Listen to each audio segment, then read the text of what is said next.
বলুন তো বন্ধুরা, এইগুলো কি? লাল লাল। চলুন তবে দেখে নিই। নমস্কার, ফিরে এলাম বং রাঁধুনি রান্নাঘরে আরও একটি নতুন পর্বে। এখানে দুটো গাজর নিয়েছি, আর গাজরটাকে ভালো করে খোসা ছাড়িয়ে ভালো করে ধুয়ে নেব। তারপরে এটাকে গ্রেট করে নেব। ততক্ষণ চলুন আজ আমার বাগানের কিছু গাছের সাথে আপনাদের পরিচয় করাই। বন্ধুরা, এই একটা বড় গাছ দেখছেন, একটা স্পাইডার। এই স্পাইডার গাছটার গোড়ায় অজস্র বাচ্চা বাচ্চা স্পাইডার হয়েছে। সেটাকে আজকে রিপোর্টিং করা হলো। এই বড় বড় দুটো গাছ, এছাড়াও আরও 3টে গাছ আমি দুজনকে দিয়ে দিয়েছি, আর বাকিগুলোকে সবকে একসঙ্গে লাগিয়ে রেখেছি। এই একটা জেড প্ল্যান নিয়ে আসা হয়েছে। বন্ধুরা, এই গাজরগুলো গ্রেট করে নেওয়ার পর এটাকে একটু পেস্ট করে নিতে হবে, ঠিক আছে? এখানে কিন্তু দুটোর বেশি আছে গাজর। এবার এই গাজরটাকে পেস্ট করে নিচ্ছি। আর পেস্ট করে নেওয়ার পর এখানে একটা পাত্রে ঢালছি। 3টে গাজরে আমার 3 কাপ গাজরের পেস্ট হয়েছে। তো এখানে আমি এই কাপেরই একই কাপটায় আমি ব্যবহার করেছি 1 কাপ আটা, 1 কাপ সুজি, 1 কাপ নলেন গুড়। এখন তো শীতকাল, আর এই সময় নলেন গুড়টা বাজারে অ্যাভেলেবেল। যদিও আমার এই নলেন গুড়টা গত বছরের, আমার ফ্রিজেই থাকে সারা বছর গুড়। তো গত বছরের গুড়টা আমি শেষ করে ফেললাম।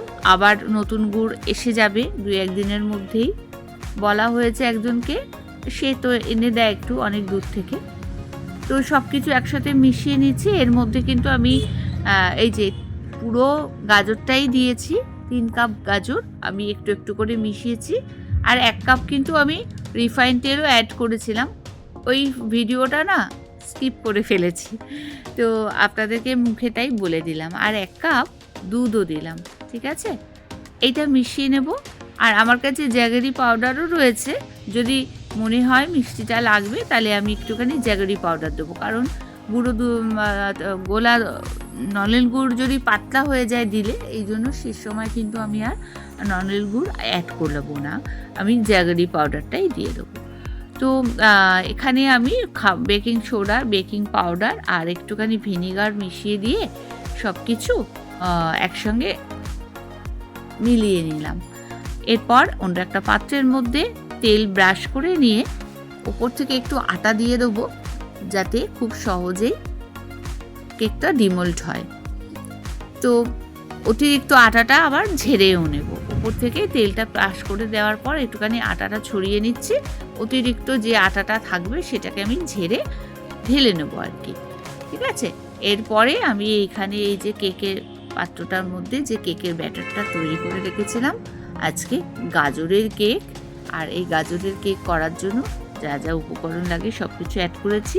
এর মধ্যে আমি 15 মিনিট ধরে ফ্রি হিট করে নিয়েছি একটা পাত্র। এবার ওপর থেকে এটাকে ঢাকা দিয়ে দেবো, ঠিক আছে? এই ফুটোটা আমি একটা লবঙ্গ দিয়ে মুখটা বন্ধ করে দেবো। 25 মিনিট পর ফিরে এলাম।